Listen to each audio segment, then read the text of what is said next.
Si, welcome to the show. It's a pleasure to have you on.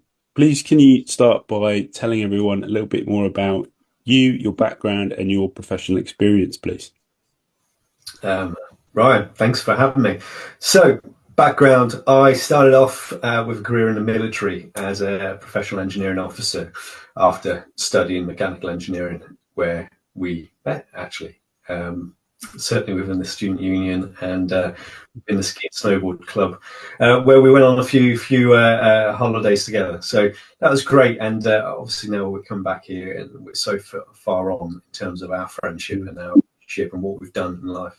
So I did 10 years. I went to the Royal Military Academy Sandhurst.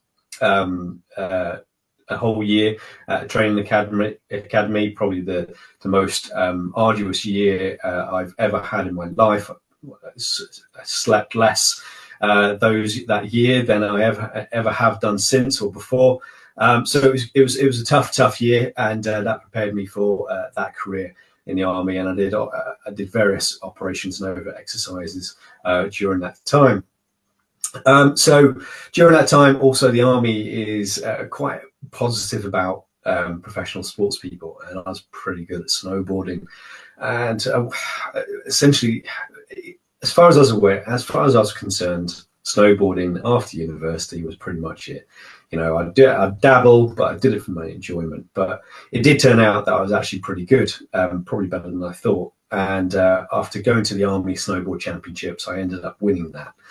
And off the back of that, they sent me to the Inter-Services, which is the RAF Navy and RAF Navy and Army, and they compete against each other, and I won that. So off the back of that, they sent me to the Combined Services. Sorry, not the Combined Services, the British Championships, and I ended up doing really well on that.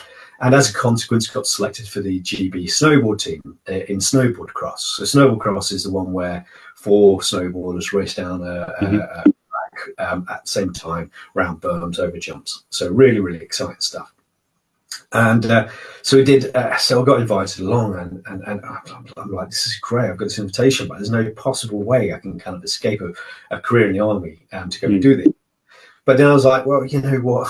The army does support elite athletes, so I'm going to try. I'm going to ask the question. So I asked my boss. I was like, listen, this thing's come up. What about it? And Colonel Cy Waddington at the time, he was just like, yeah, I think this is awesome. You should go for it. So that was it. So, and then for the next 3 years, I basically became a professional snowboarder.